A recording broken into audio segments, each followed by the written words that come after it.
What is rhythm? It's a topic that we talk about a lot when it comes to music, but what exactly is it? Well, if you go to the dictionary, it's going to tell you that it's a strong pattern of repeated sound. Okay. You could have a repeated pattern of breathing.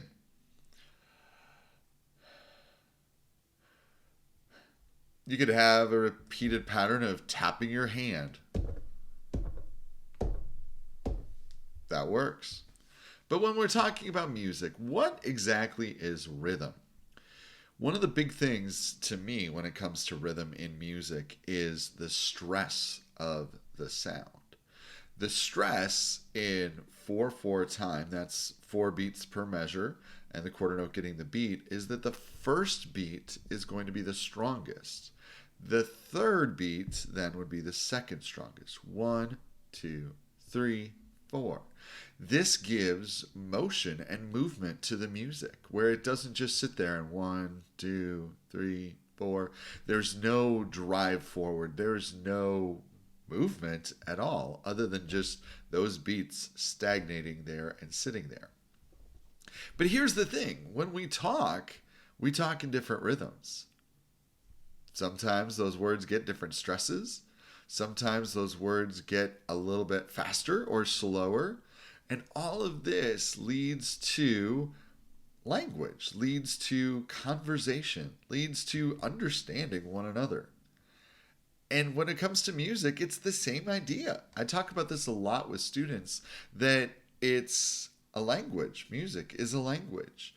And when we're talking this musical language, we have to kind of understand a lot of the concepts and the context in which that language lives. By the way, I'm Craig Harmann of Harmony Music Education. I am a music educator, a musician, and a consumer of music. And when we're talking about rhythm, one of the things that happens is there's lots of different ways that we can make rhythms happen. We can call them straight, regular rhythms, 1, 2, 3, 4, just those, right?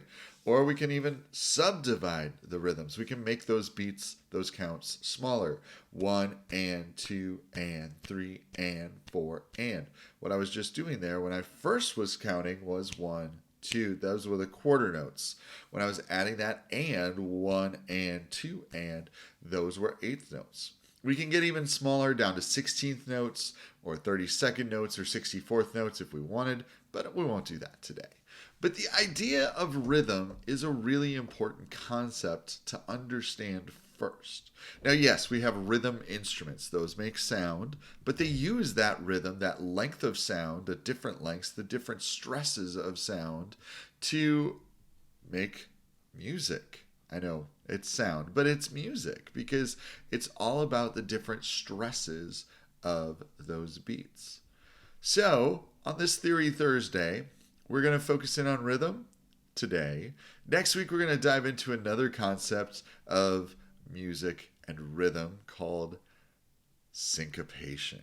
And it has nothing to do with the sync. So check back next Thursday to find out more about syncopation and how it fits into rhythm. Have a musical week.